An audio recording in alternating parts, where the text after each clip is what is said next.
Нашли вот такие таблички, на яких написано «Пейте пиво Эльбы, пиво с душой льва». Перший пивный маркет. Их переплюнут только наши маркетологи, які умудряться придумать нашему Минскому дрожжевому заводу слоган «Всегда на подъеме».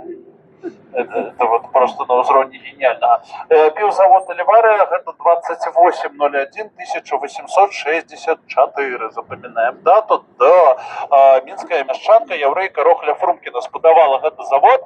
Праз 30 гадоў яго выкупае Кароль Ян Чапскі і перабудоўвае драўляныя карпусы на каменныя. Вось яны, наши два корпусы, і той гэты, які у меня за спиной на старой паштоўцы. Старых выяваў Оливарии, на жаль, не шмат, но логично, там не фоткаліся, там пиво варили. Ось у Чехии вот так называется. Ну, смотрите, вот холера идеологично. У Лида приезжаешь, нормальные люди, у Лиди лидское пиво, все, выпили, забыли. До нас гости приезжают, тебе за столом запытаются, что у тебя пиво Минская Оливария называется, вы сидите с такими вашими, правда, потом в угол полезешь. Вот, история просто огонь. 91 год, завод закрывается, собираются закрывать, бо развалится Советский Союз, все разваливается. Завод рабочие выкупают, створяют акционерное товариство и треба выдумлять новую назву, потому что новое юридичное лицо. И яны вот пропонуют эту назву Оливарию.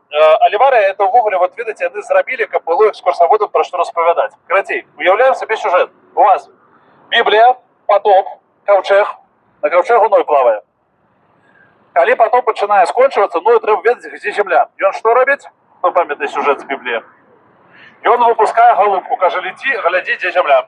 Голубка летая, знаходить землю, ну йому ж треба підказати, от куди плисти. І вона у клюві йому приносить галинку оливкового дерева. З тих часов у християнства галинка оливкового дерева – це символ надії. У гонор галинки оливкового дерева, які голубка ною принесла на ковчег під час біблійського потопу, наш пивзавод назвали Оливария. И ты таки думаешь, ё-моё, это вы кольки перед этим выпили. Ой, как такое назву затвердить, правда? Ну, вот такая прохожусь. А другая моя любимая история. Выкупили датчане завод, привезли обсталявание, привезли свое начальство, работяги наши застались. И датский менеджер попросил, загадал наших сантехнику в пятницу вечера за годину до конца рабочего дня спуститься и перекрутить поток пива з одной ЦКТ у другую. Там такие огромные штуки стоят, да, у яких пиво доспевая. И коротяка, что мужики, вот себе, белорусский сантехник, пятница, година до конца рабочего дня, что мобильника у никого нема, что могло пойти не так. Но ну, спустились и перекрутили, пошли домой, потом их фиг достанешь. У этот час жихары быть готовы приходят на хаты, разумеешь, что в принципе жить можно.